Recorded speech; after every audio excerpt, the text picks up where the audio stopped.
My my path in practice started about 25 years ago. I was 26 years old, and I had done a lot of reading in Buddhism and Zen in particular. But at this time in my life, I felt a lot of distress and a lot of confusion about who I was, and I didn't feel myself operating as at really the highest level that I could. I wasn't at peace. So I began a practice path with the Zen Center. I was living in Los Angeles at the time, so I started at the Zen Center of Los Angeles, and I immediately realized that this was a deep, profound path that was transformative to me from the first time I sat. It was a glimpse. I had glimpses of an inner peace that I wanted to cultivate and grow. So I've been on that path ever since. That was 25 years ago. I've maintained a very strong practice and helped to bring a teacher out to Boulder. I moved to Boulder a few years later, helped to bring a teacher out here in 1996, Shishin Wick Roshi, and he's been my teacher for the last 18 years. And deep Zen practice, monthly retreats, so a daily meditation practice of at least 30 minutes and monthly retreats of either 2 days or 7 days, pretty much every month for the last 18 years. Wow. And now my teacher's kind of kicking me out of the nest and saying, you go off and teach on your own now. So I've been empowered as a successor in our Zen lineage to teach independently, and that's what I'm doing now.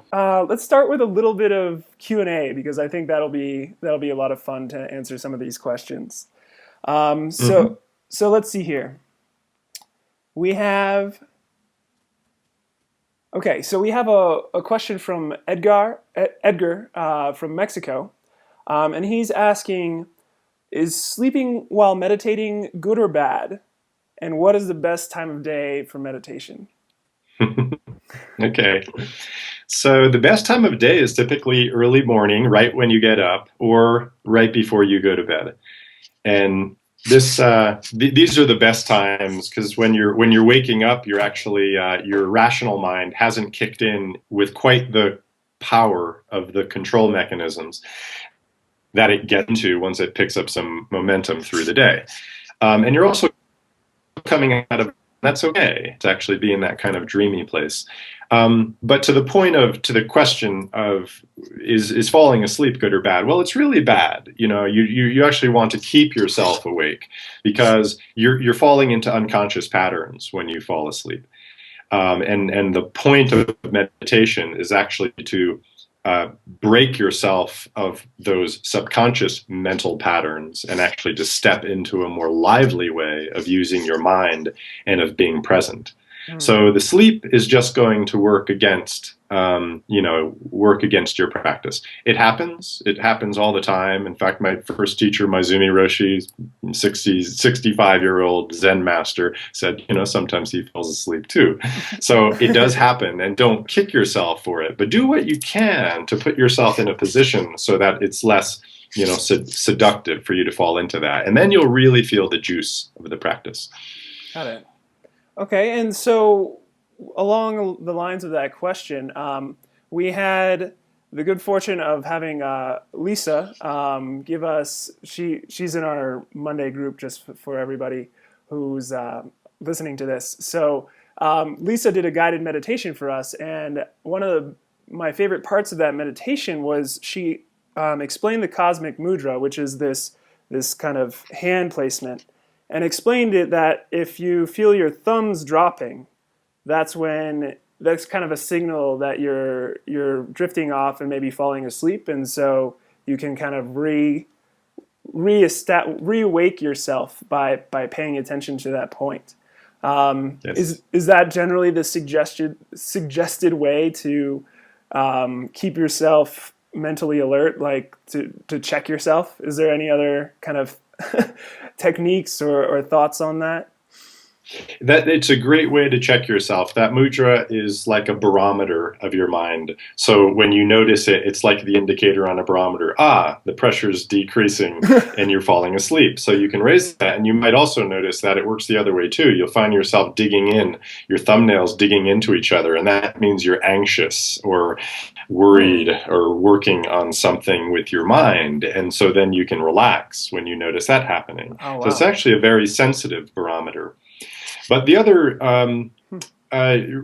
indicators, in a sense, is really just noticing what's going on with your mind. I mean, and your body. So with the body, you may find yourself slumping over, the head turning, canting forward, and this is going to contribute to further lethargy because the energy is no longer alert in your body. It's getting a little stuck and a little gummy. Hmm. So that is a good sign that you're not as alert as you could be. So bring your spine back up straight, your neck up straight, and maintain your good posture. Posture is the body is very sensitive to what your position that you're putting your body into.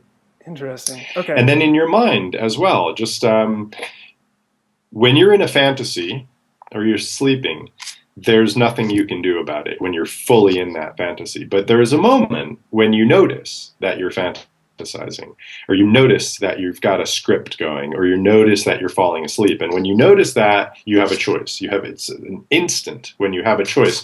You can choose to go right back into that fantasy. Oh, this is a good one. I just want to finish this one out, or oh, the sleep feels so good. I'm just going to go for it.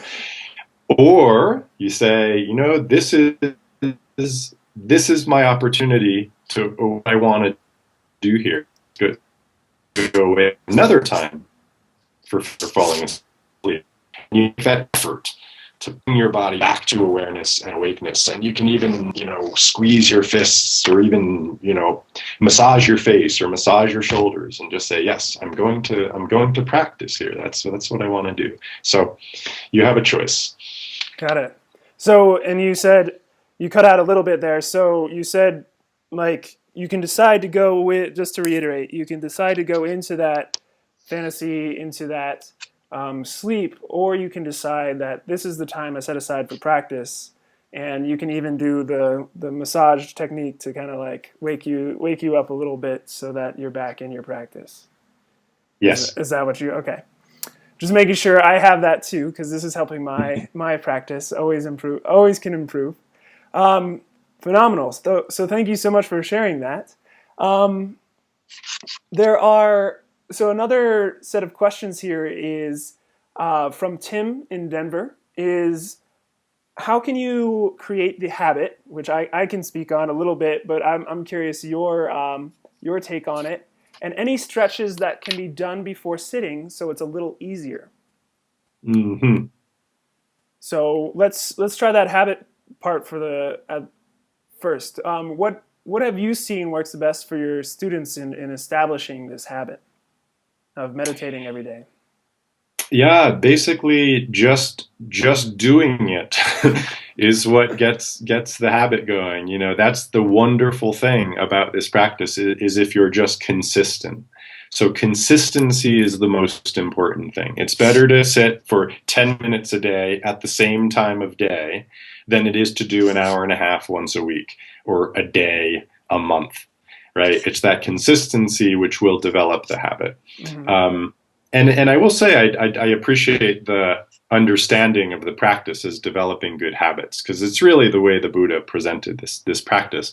The Zen master Hakuin, 17th century, said that really the point of Zen practice is getting freeing ourselves from habit-ridden consciousness. So that's bad habit-ridden consciousness, habit of unconsciousness in a way, unconscious habit.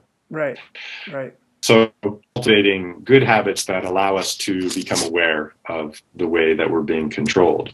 Mm-hmm. So that's really ultimately what meditation is just creating that good habit, which then leads to freedom. It's a habit of practicing freedom, living in freedom. Mm-hmm. So consistency is the most important thing for sure. And then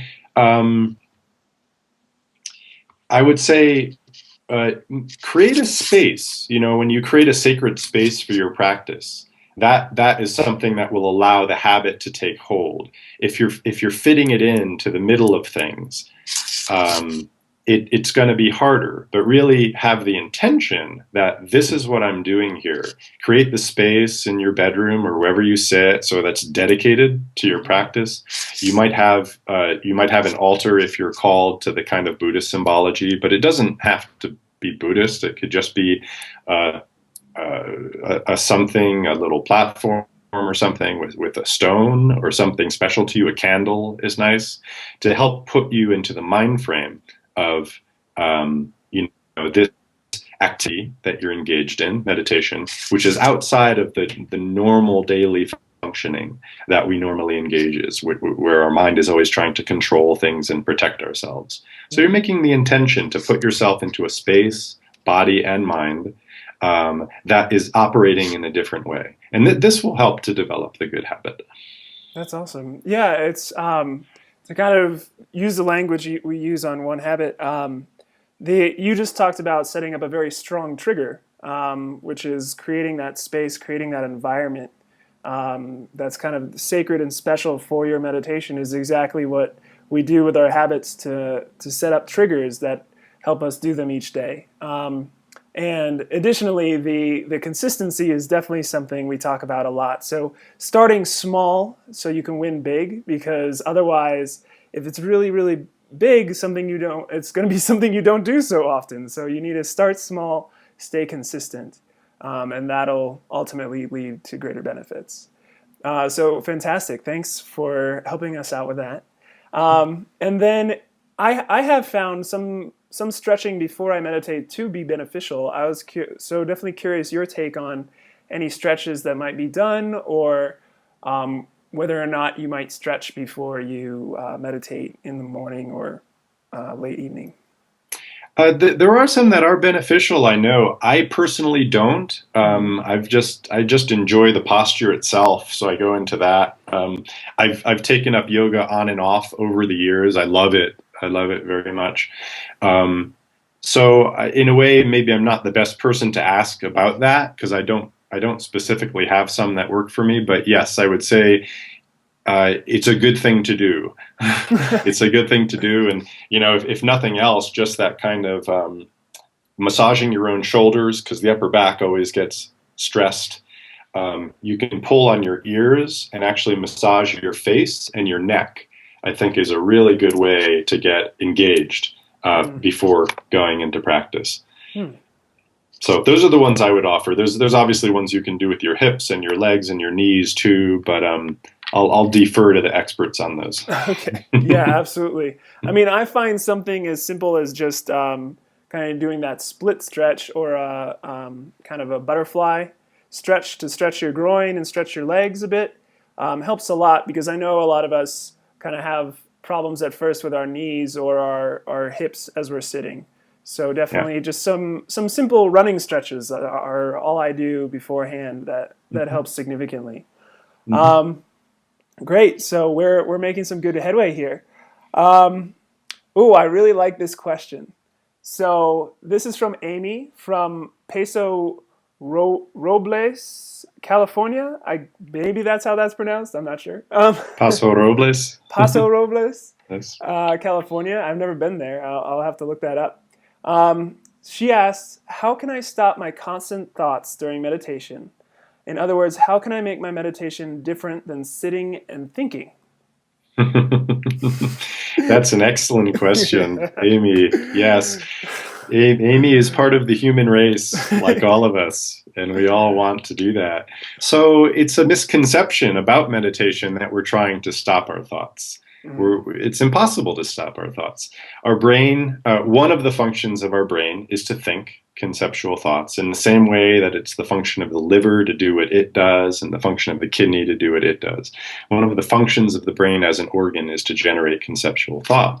So if you've completely cut off all your thinking, you're probably dead.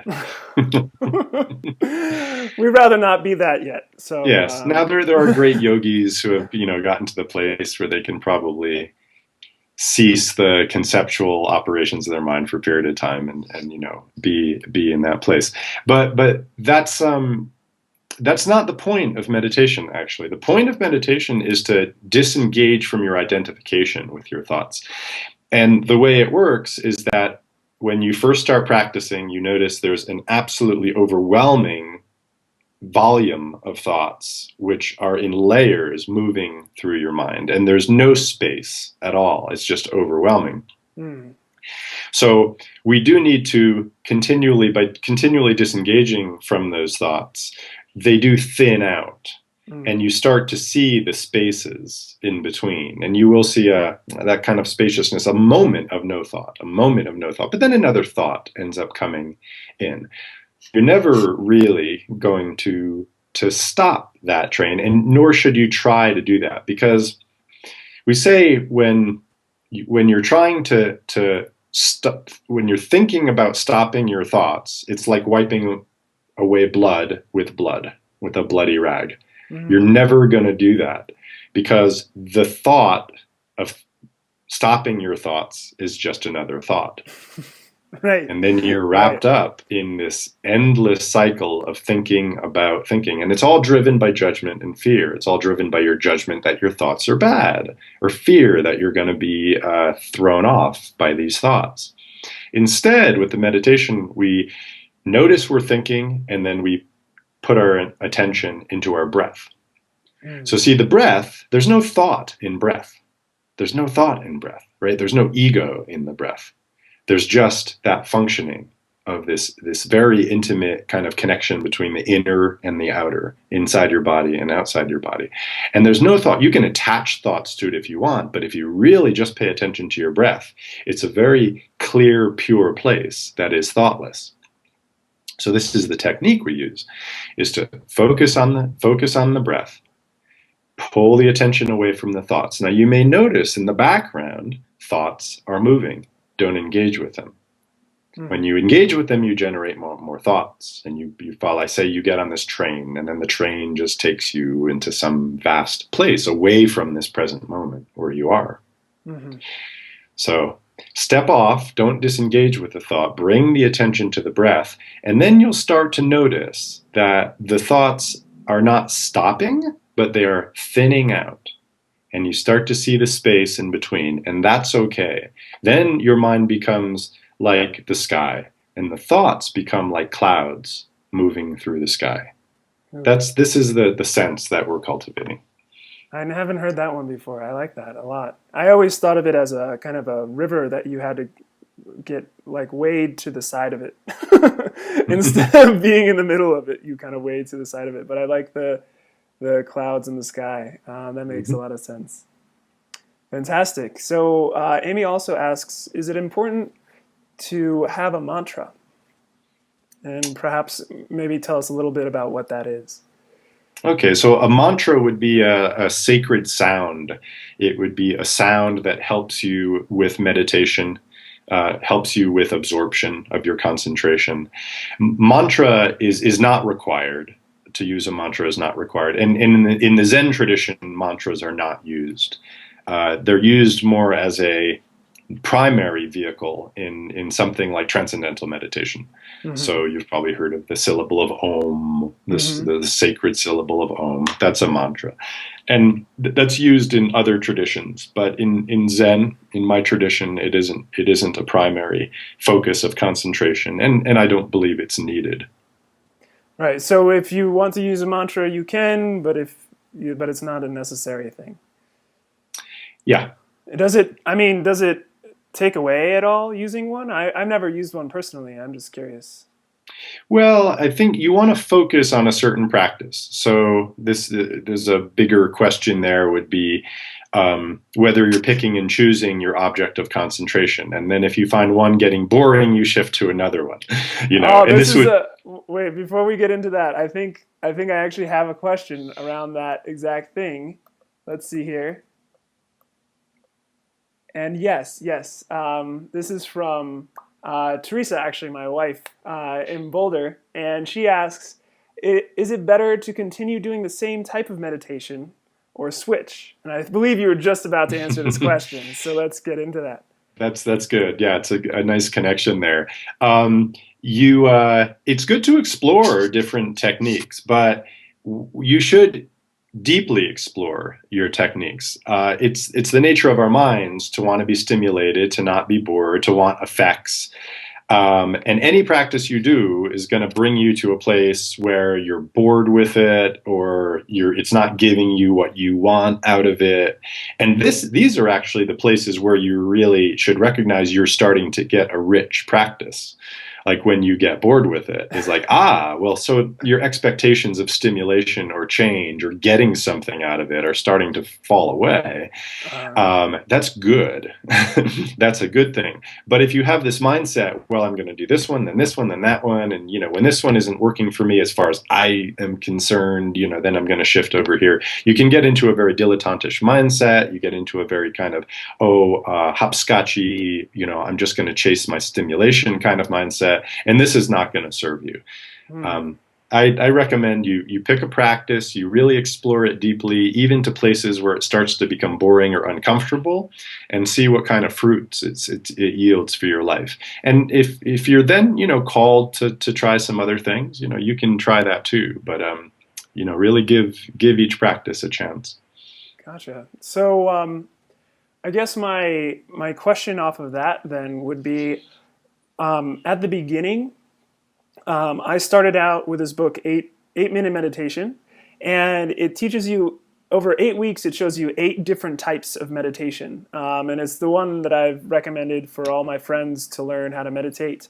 And I'm curious, is there a better time to explore, a best time, if you will, to explore the different types of meditation and then settle into one? Like, should you trying it at the beginning and then settling into one that seems to fit you a good idea? Or would you just try one and try to go as long as you could with it and then try another one? Kind of where would you include that exploration? I guess I'm trying to ask. Mm-hmm. Maybe you can explain a little bit about what the different types of meditation are among those 8. Sure. So one was simply sitting with the breath. So following just one breath and just continuing to try to follow that one breath. Another one was just sound. So you're paying attention to sound and trying to not put labels on it, just saying whether it's increasing or decreasing. Another one is just focusing on body sensation. That's a very popular one, like focusing on a sensation in your body, and that's your focal point. And then if another sensation comes up, that becomes your focal point. And then at the end, there was this far more complex meditation where because you already had done body sensation, visual images, and address the kind of self-talk, in different types of meditations. The last one kind of combined the 3 into labeling each one as it was. So you were recognizing, am I visualizing right now? Am I doing self-talk, or do I have a body sensation going on that's capturing my awareness? And you would kind of float from the different awarenesses. So those were some of the examples of the different types of meditations I experienced. Okay. Yeah, I think those are very helpful to kind of shift amongst those, and you can get a taste for those. It sounds like there's a program where you can, go to a certain amount of depth, because you're doing each one of those for a week, I guess. So every day for a week. Yeah. I think that's valuable to do a course like that, and then you can see, and then And then you can follow whatever program I think really calls to you. I think from there on out. What I would just caution against would be doing whatever feels right for you that day. Right. Okay. Yeah, that's the thing. Is you've got to protect against that, the ego that's wants it to work out the way it wants it to work out. So right. You want to feel a certain way, and you're not feeling that way, so you're thinking about switching. Yeah, exactly. I definitely feel like one of my biggest lessons from the last year or so of meditating is that the practice of meditation, like, what is it? How did I phrase it the other day? It was like the point of a meditation practice is practicing meditation. Hmm. Yes. And that's all there is to it. There's no other this needs to relieve my anxiety, this needs to make me transcendent, this needs to make me feel XYZ. Like the benefit of the meditation, it's funny, it's like you let go of the benefits, and that is the benefit of the meditation practice. That's exactly right. That's exactly right. You shouldn't have an agenda around your practice, and many of us do. And there's a whole movement now around mindfulness that is bringing in a little bit of an agenda potentially, and this would be not a helpful way to understand your practice. The most helpful way is to believe and understand that you're stepping out of agenda, that you're stepping out of achievement, you're stepping out of accomplishment, you're stepping out of definition, and allowing yourself to enter a realm of being instead of a realm of doing. And so just to be, just to practice meditation as the point of the meditation practice, that is the most fruitful and deep form of your practice. That will be an incredibly invigorating, transformative experience to step out of agenda like that.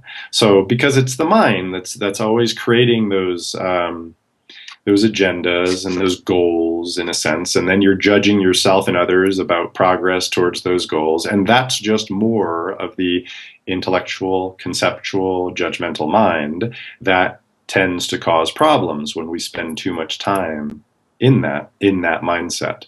So that's a very helpful mind to have in the work world. It's not that you're dropping that forever and just sitting as a lump on a lawn for the rest of your life.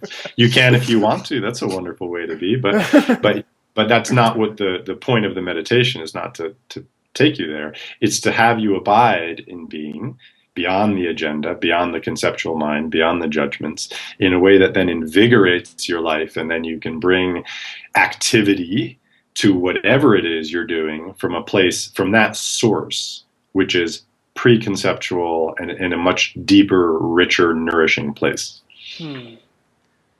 Wow. All right. Well, thank you. Thank you for sharing that. So let's see. We have some repeat questions here. I'm just going back to the questions again because the community is really looking forward to getting your input on these. Um, let's see. So we have some interesting questions here. We have a question from Mark in Australia. And he asks, is meditation even possible for someone with Asperger's? And I don't know that you're an expert on this, but I'm just curious your take. Yeah, I absolutely. I mean, I'll just say yes. That is definitely the case. I mean, um, you are always aware, whatever condition you have mentally, there's awareness, Mm-hmm. right? And it could be of inner thoughts, it could be of outer beings, Mm-hmm. and my understanding of Asperger's is there's a certain lack of maybe signal coming in terms of social cues and social signals, but there's a great deal of awareness around conceptual understanding and thoughts that are going on the inside. So there's the awareness there. And what we're doing in meditation is we're becoming aware of our awareness. Mm. So just by abiding within uh, in being in meditation, and so then we'll just take it right to let's just pay attention to our breath. I mean, there's nothing in Asperger's that keeps somebody from just paying attention to their breath. Yeah, that makes sense. Right? I mean, in my understanding of it. Yeah. So just that person can just bring their attention back to their breath, back to their breath, back to their breath, and can notice, when the attention is going off of the breath, whatever it may be going off to, and then the practice would be to bring it back. Okay, so that attention is not impeded by any kind of mental state. It's just a matter of cultivating that attention, no Yes. matter who or what your condition is. Yes, very nicely put. Yes. Got it. Okay. So let's see. We have some other questions here. We're doing really well, though. I think we only have a few more. So let's see. Well, this is an interesting one. I'll be interested to see what you think of this one. So we have Richard from Lafayette, Colorado, and he asks, why do so many meditation teachers emphasize that you have to sit still even when it's uncomfortable? Isn't there a touch of masochism to this? Well, it's an excellent question, and there's a misunderstanding around certain meditation that it is meant to be masochistic when it isn't. It's actually you're actually being very gentle with your body and very loving with your body. But there is a kind of discipline that serves you with the meditation practice, and I touched on it before in that our normal way of operating is to go away from pain and go towards pleasure. Right. And we have mechanisms that kick in subconsciously to condition our behavior in those directions. Now, that's not freedom. We're being controlled by that fear of pain and that craving for pleasure. So this is a practice of freedom and empowerment. And that means that the only way to really learn how to not continually go away from pain is to approach those uncomfortable thresholds and to be with discomfort. And when you can be with discomfort, you actually recognize that the discomfort is not a solitary singular thing. It shifts and transforms. So a pain in your knee, when you just sit with it, shifts. And it starts to open up into a whole texture of tingling and sensation. It's not that one singular pain in your knee that you have to avoid, or a fly that lands on your cheek. You're like, this is really uncomfortable. I really want to make it happen. Well, it's not actually masochistic to keep feeling that. It's a practice of going into an uncomfortable zone that helps you to then learn how to be that way in your whole body mind, which then means you can go out into the world and you can enter situations, you can talk to people who otherwise might have intimidated you or made you uncomfortable. You can put yourself in situations that otherwise you might have avoided because you were afraid of them, or you didn't think that you could operate well in them. Also, we have all sorts of comfort zones in our life that are restricting our freedom and our power. Yeah. So just the basic, actually being with it intimately with the body, opens you up to be able to do that in the rest of your life. Yeah, I'm just recalling a story you said that kind of being with discomfort. I remember you were talking about that the other week. I believe you were traveling to talk, or you just had traveled to talk to some VCs in California about your company, and you're really having to sit with that discomfort yourself on the plane. Can you tell us a little bit kind of how that, because this happens a lot in business. You have maybe higher stakes situation that you're going into, and you feel that discomfort very richly, shall we say. And definitely. I'm just curious, what was that experience like for you, and how did your practice play a role? Great, yeah. It's really the most present and immediate application of my practice in my business life that has come up for me recently, and I'll share about that. And I wanted to say that the earlier question I was answering about no agenda.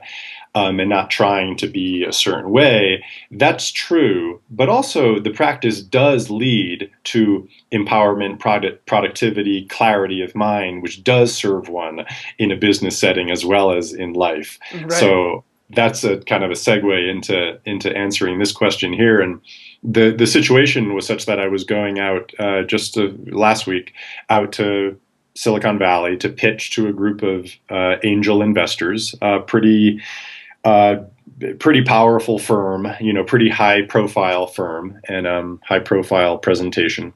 Mm-hmm. And I noticed myself getting a bit nervous in the days leading up to the presentation. But because of my practice, I was able to feel the sensation in my body, this kind of butterflies in my stomach and a little bit of a constriction in my body as I wanted to shrink and protect myself. That's the way our body manifests this kind of fear, fear Yeah. of speaking in public and such. And because of my practice, I was able to just be with that. And instantly, that energy, I won't even say transformed, but I shifted to experiencing it as nervousness to experiencing it as excitement. And I realized, Wow. I saw immediately that it's the exact same energy. Hmm. So the energy of excitement, the juice of excitement in our life, when we close down on it, manifests as nervousness.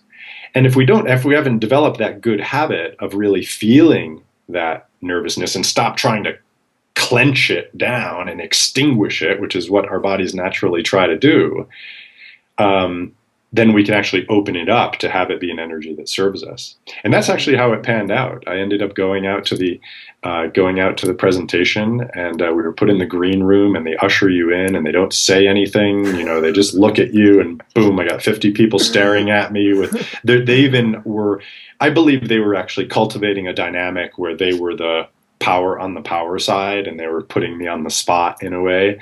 It wasn't in a way welcoming It's not kind a of environment. nurturing environment. Yeah, which was so it was a very charged environment, but I had so much just owned the excitement of the situation. I said, whatever happens, happens. I'm just going to present what I have to present, with confidence. And I was able to do that. And it was just excitement that I felt. It wasn't a shred of nervousness. That's the way, you have to be able to work with your unpleasant sensations in your body in a meditation practice. When you can it's much easier to do it when you're sitting still by yourself or with a group Right. focused on that. Right. Once you get thrown into a group like that, you can't really do a meditation. You just have to function according to the way that the conditions you created in your body mind. So Right. that's where the meditation comes in. Kind of reprograms you a bit to be able Yes. to handle those situations. Well, that's phenomenal. I love the transformation from anxiety to excitement. And it's so funny. You study in psychology whether a emotion arises because the body sensation arises from emotion, or if emotion arises from body sensation. And I just have found, for myself at least, that the stories we lay on top of our emotions are what cause us to feel different ways, right? So if you just examine some of the way your body feels, it's just like, well, I feel elevated, and that's it. You can say, I feel elevated. I'm so anxious. I've got to get rid, or you can say, I feel elevated. I'm so stoked for this meeting. I can but it's either way. It's just, I feel some elevation in my body. That's all it Yes. is, right? Um, Not that I'm any kind of Zen master around that, but I that is one feeling that I am very familiar with in my own life, and it definitely, depending on what story you decide to lay on top of that, Hmm. it's you don't have to put icing on your cake, I guess. That's exactly right. The story really gets in the way, of your engagement, and once you get comfortable with being outside of the story and just feeling what's going on, then you actually connect, much better with people in front of you. It could be a client, it could be a boss, it could be a coworker, and then you're actually really getting at what's going on between you instead of some kind of story or script that is just an overlay. Hmm. Yeah, absolutely. Well, fantastic. Thank you for sharing that story. I like that story a lot. It's very inspiring for me. um, let's see. Here's a great question, and we have about three more of these. So let's try to get through these. So Andrew from Scotland, we have a very diverse community over Great, wonderful. yeah, all over the world. So Andrew from Scotland asks, how do I know if I'm benefiting? I never feel as if I am.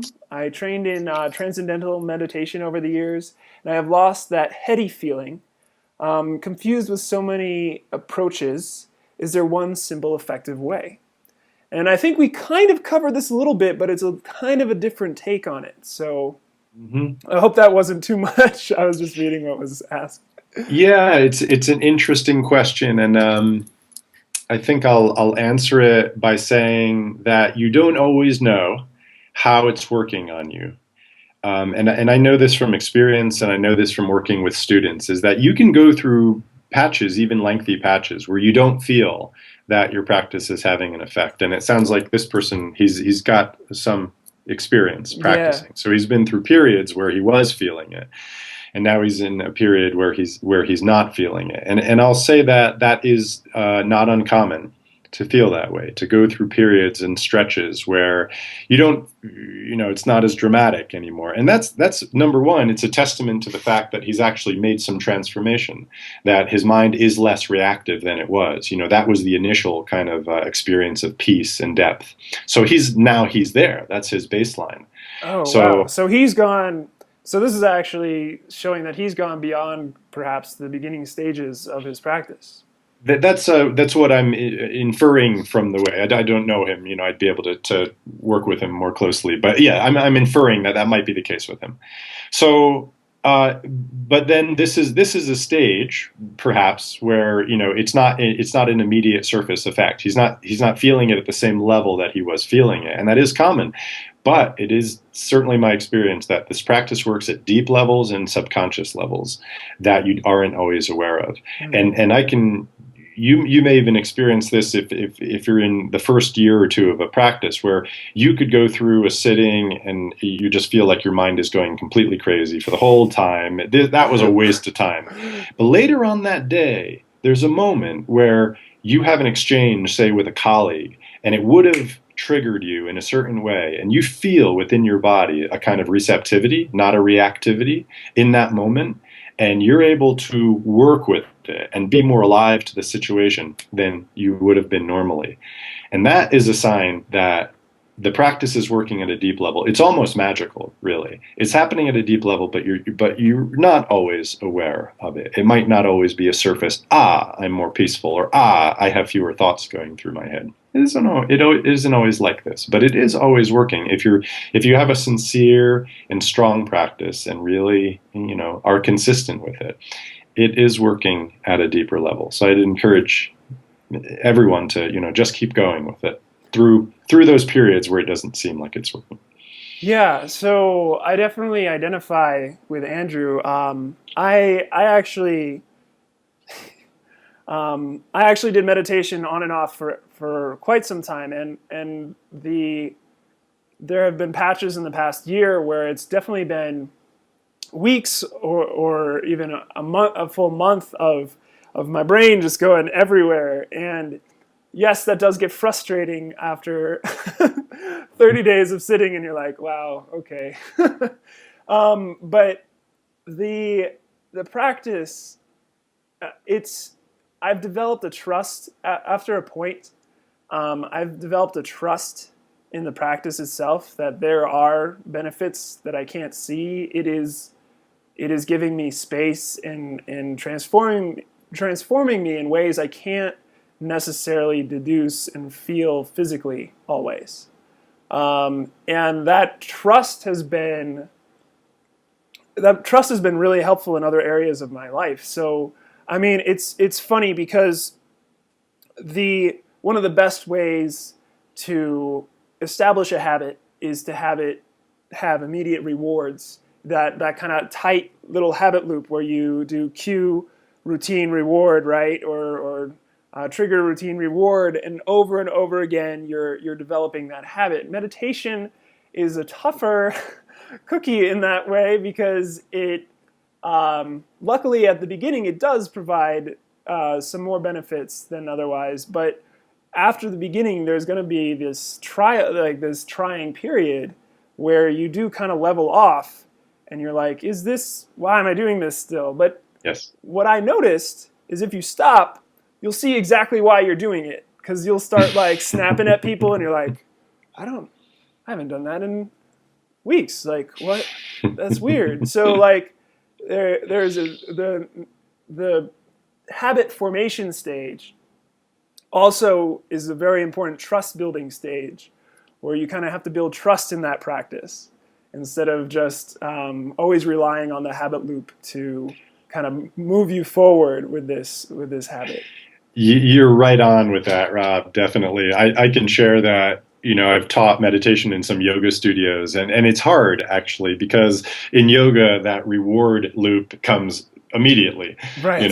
Right. People are used to doing the practice, and then they're sweating and they're tight and they feel great and they're blissed out, Yeah. and then they come into a meditation and it isn't like that. It's more subtle, and there's patches where the return isn't quite there. But I love the way you talk about it, and that we have generations of people who have done meditation and people who have done it for many years to give guidance and tell you and to help with people like the questioner that yes, keep going with it, and it is happening at a deep level and it does work, and this is just a patch. So take heart from that. Yes, it helps to get that from somebody who's been doing it for a long time. Yeah, yeah. For sure. So let's see. We have another question here from, and I hope I'm Shiram, I believe. Shiram from India asks, how do you let go of yourself during meditation, i.e., free yourself from yourself? Mm. And the second question is, when our mind is chaotic, is it okay to postpone our meditation regime until the mind is neutral? So those are some big questions there. Maybe let's just start with kind of letting go of ourselves during meditation. How do we, is that another version of quieting the mind? How do you see this question? Yeah, it's a very profound question, actually, because that is the deep aspiration, probably, of everyone who undertakes a meditation practice, is to free themselves from this kind of sense of self, which is, at some way, feels like an affliction. It feels not quite right, and it's true because the self, as it's constructed, is a conditioned entity, and it actually doesn't even exist. We Right. say that the self, the small self or the ego, is a thought pattern. So how do you free yourself from this thought pattern? How do you free yourself from this thing that actually doesn't exist? Well, the way we do that is by seeing how we're attaching to thoughts, how we're attaching to the thought pattern. And you can't say I drop away myself, because actually the self doesn't exist. It's a constructed thought entity. So the practice, as we've described it over the course here, is how we do it, is to Wow. disengage from thought, not feed the conceptual mind. And then that will lead to a larger or smaller dropping away, disidentification from this kind of notional thought structure, which we call our small self or our ego. That's how it goes. So we follow that practice. Huh. So let me see because this is definitely beyond what I've been doing. So a possible purpose in meditation is to kind of let go of this sense of self, or this sense of self. Is that what we're talking about here? That kind of attachment to self. attachment To self is what we say. So pretty much what you're saying, to help with this sense of self, or attachment to self, just the practice as you do it is built to kind of loosen those attachments. Exactly. Yes. And so what self are we attached to? Like I'm this is interesting. Like I love that question, because I almost didn't understand anything you just said. So what self are we attached to? Well, we're attached to an idea. Each of us are attached to an idea. And it actually gets at the second part of his question, which I'll answer, which is, do you wait for a time when your mind is more neutral?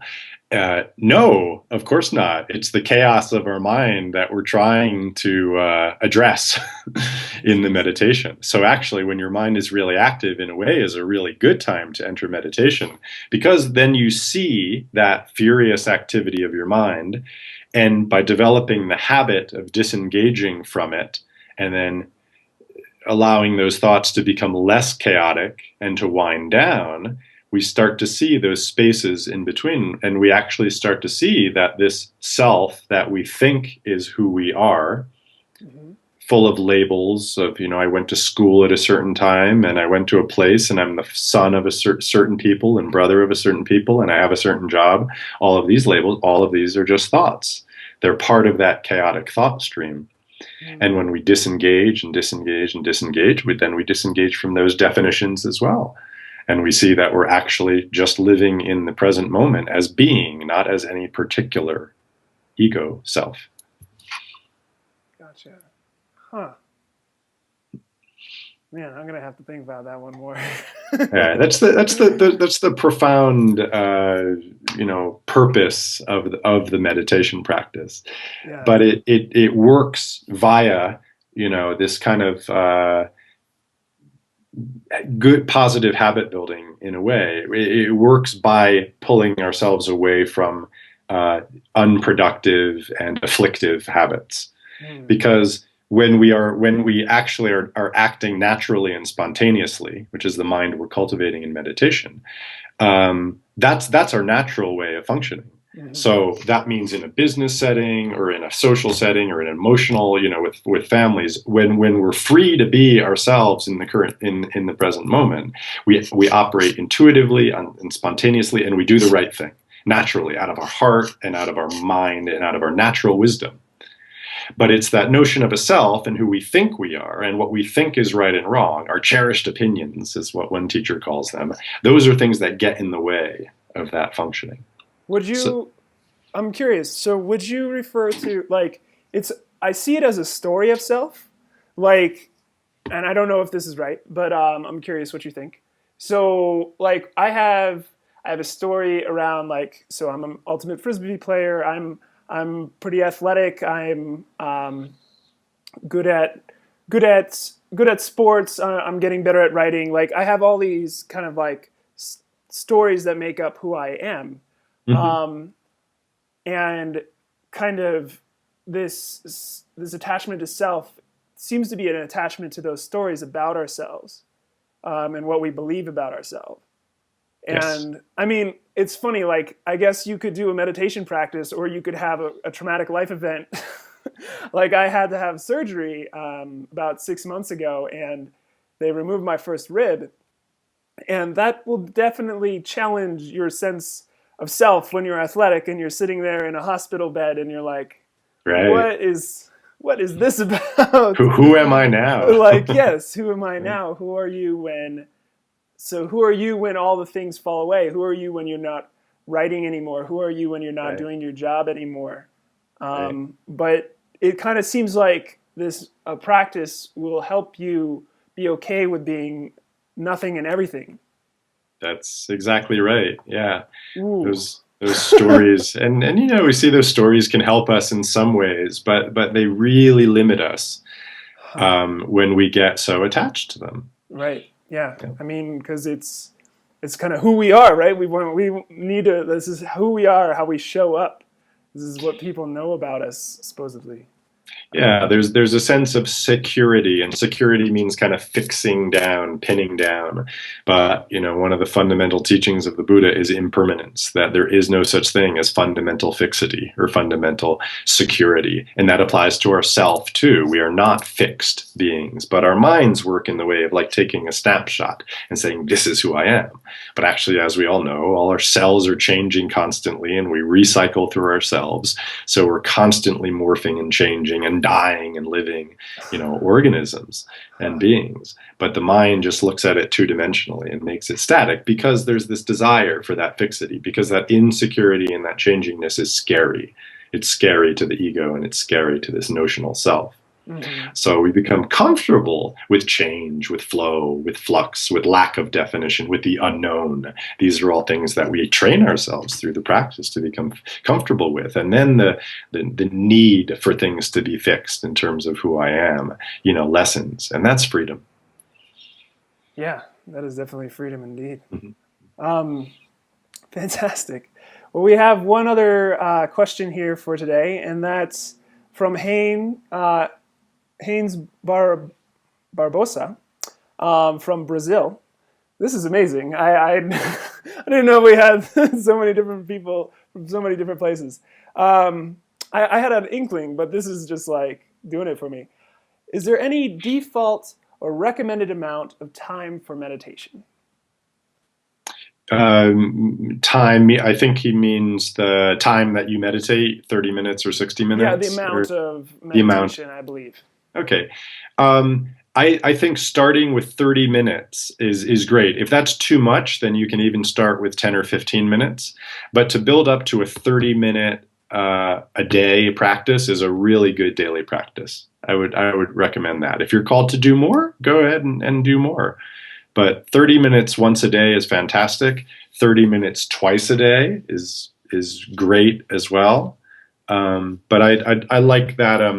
I'm in the Zen tradition, and in our tradition, our retreats, when we do 9 hours a day over the course of 7 days, it's all built up out of 30-minute sitting. So we'll do 30 minutes of sitting and then 10 minutes of walking meditation, then another 30 minutes of sitting.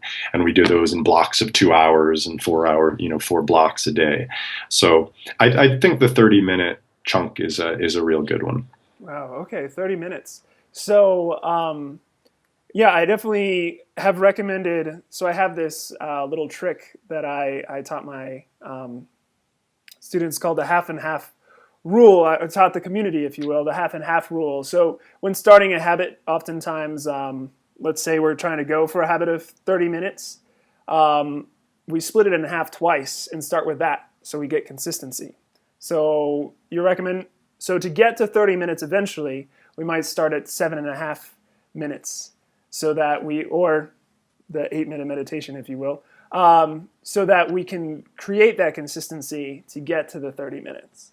Fantastic. Yeah. So, but I didn't know. So I've done some reading and I've been doing a lot of research lately on meditation, and I definitely have seen 15 to 20 minutes, like, definitely has scientifically improved results or improved benefits. But I love the 30, and that's good to know because I would love to do the retreats myself. If I'm, that might be a stretch if I'm going 20 minutes and then every single sitting is 30. So that's definitely something to work towards.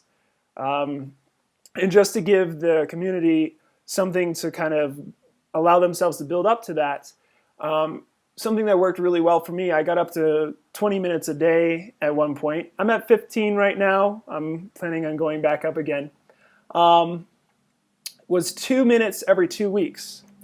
Now, that's an insanely slow amount of time to increase, but what it does is it makes sure your habit doesn't break and it doesn't become, because if you see meditation as this hard thing you have to do every morning, it's going to impede you. So taking that slow 2 minutes every 2 weeks approach is a very gentle and kind to yourself process. But for some people, it might work to just go at 30. But for most people, I think that starting small and then the gradual increase will very much benefit them.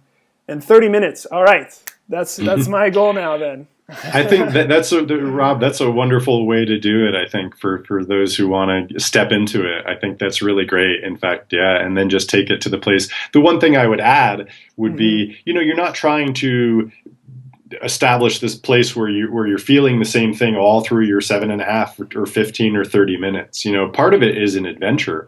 You do 30 minutes, and for part of it, you're feeling bored, you're feeling annoyed, you're feeling a little uncomfortable in your knee. All of this is okay. It's perfectly okay. So it's not like you're trying to get the perfect 7.5 minutes and then move on into your 10 minutes or your 15 minutes. It's not like that at all. It's just whatever holds, whatever comes up in your meditation, it holds it. Allow it to hold that. And that's actually makes it very rich. You don't know what sort of mind states, may pass through or what physical sensations you may experience. So just allow them to happen. You're not trying to force it to be a certain way. That's so true. That's so great. Well, Paul, thank you so much. Let's let people know where they can find out more about what you're working on. It's obviously really cool, and we all are running businesses, so would love to know about this audience finder that you're creating. It sounds amazing. Very good. Well, the company is findmyaudience.com, and So you can check us out there, and we've got an explainer video, and you can sign up for a beta program if you're a writer or another creator. And then I have a blog which I've just started. There's not a lot up there, but people are welcome to check that out. It's called zentechnica.com, combining my interests in Buddhism and technology. So Cool. Zenteknica.com. Got it. All right. Well, we'll definitely include links below this video to those things so people can check those out. Thanks so much for your time, Paul, and it's been a real pleasure, a real treat. Thanks, Rob. I've enjoyed it.